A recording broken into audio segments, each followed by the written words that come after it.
Alors bonsoir, ici Gérard Texier. Donc il est mardi 11 février 23h33. Je suis en train d'effectuer cette vidéo pour vous montrer la puissance du La. Alors, au point de vue astrologique. Donc là c'est ULA qui va, donc là c'est la carte du 14, vendredi 14 février à 1h du matin. Donc ULA étant sur cette position, là il y a l'Espagne, là la France. C'est une profonde dépression puisqu'elle fera aux environs de 955 hectopascales, c'est quand même une forte dépression profonde et puissante qui viendra s'abattre sur la France, comme je vous l'avais expliqué sur la précédente vidéo. Alors, au point de vue astrologie,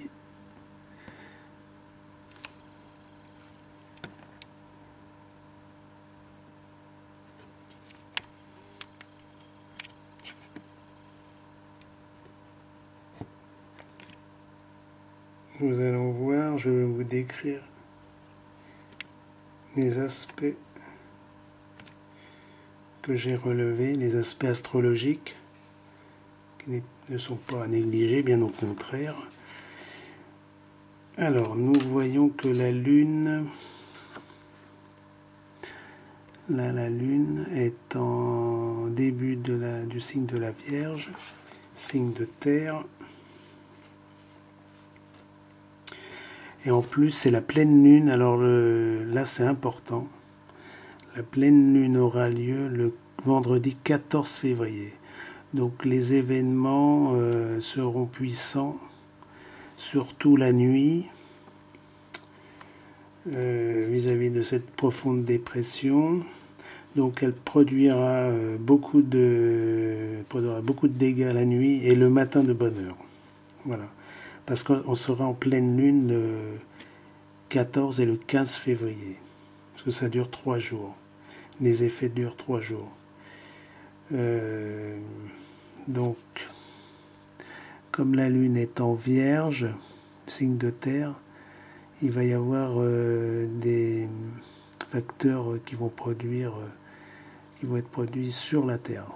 Moi, je vais vous expliquer cela. Tout d'abord, puisqu'elle est en opposition avec, presque en opposition avec le signe de Verseau, donc signe d'air, dont le Soleil est actuellement en période angulaire, ainsi que sa conjoint à Mercure, donc il est à 27 et 26 degrés respectivement. Donc c'est un aspect plutôt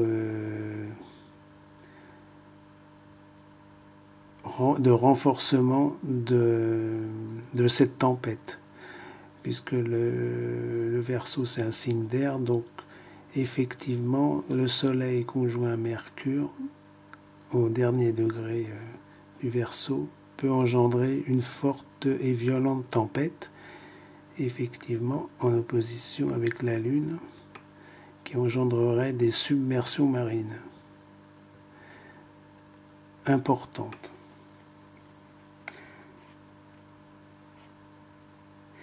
Et d'autre part, avec cette position angulaire, ça peut renforcer ce mouvement d'air, donc de tempête. Donc on pourra avoir des vents très violents et puis très tempétueux.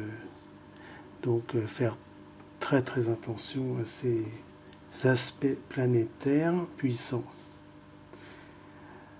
Alors vent très puissant et tempétueux,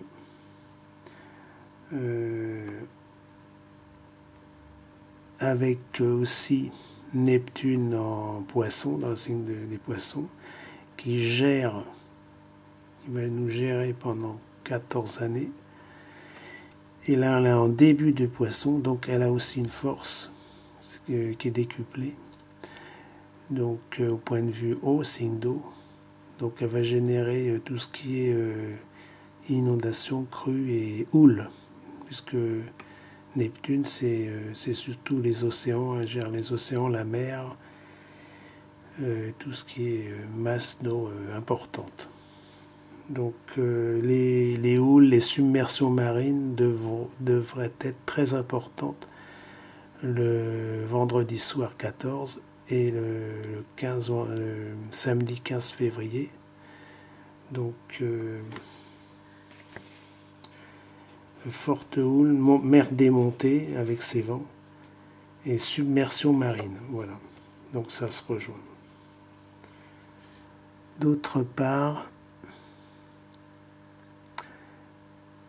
il y a un trigone puissant Mars dans le signe de la Balance, signe d'air, et en plus angulaire, donc à la fin du signe de la Balance. Donc ça, Mars, c'est l'activité, elle est très active dans l'air, elle va pousser à la tempête extrême là. Et en trigone, nous avons donc le Verseau, signe d'air bien sûr, également, et le Soleil qui va gérer aussi en fin de compte, trigone puissant, Mars en Balance, avec le Soleil et Mercure conjoint en Verseau, angulaire, égale une réelle et puissante tempête à ne pas négliger. Donc il se peut qu'il y ait des vents à plus de 140 km/h. D'autre part, comme Saturne est dans le signe des Scorpions, de l'eau, donc Saturne représente la Terre, le roc, donc elle va être... la mer peut être démontée, ça peut engendrer aussi des submersions marines sur la Terre, quoi, puisque la représentation c'est la Terre, enfin côtier, là, dans le sens côtier. Là. Donc submersion marine importante. Et c'est un aspect durable, c'est-à-dire que ça peut durer 1 mois, 2 mois. Donc c'est dans l'aspect durable des choses, de voir ces submersions marines importantes suivant les aspects planétaires et les conjonctions qui auront lieu en mois de mars et avril. Donc ça pourrait être un aspect durable, crue et inondation également. Voilà, donc en conclusion, il faudra faire attention à cette tempête-là. Alors là, j'avais mis Paris le samedi 15 février 2014 à 8h42. Donc, de toute façon, que ce soit une journée près, ce sera à peu près similaire. Ça ne bouge pas trop les planètes, sauf la Lune. Mais là, les aspects seront quand même puissants. Et je pense que on se rappellera de la tempête Ula. Je pense qu'il y aura beaucoup de dégâts. Il y aura beaucoup de dégâts dans les zones concernées. Donc je vous ferai une carte plus précise en ce qui concerne ces zones. Mais ça sera entre le sud-ouest et le nord-est de la France en passant par l'île de France. Voilà. Donc je vous tiens informé des nouvelles cartes et de l'évolution. Salut!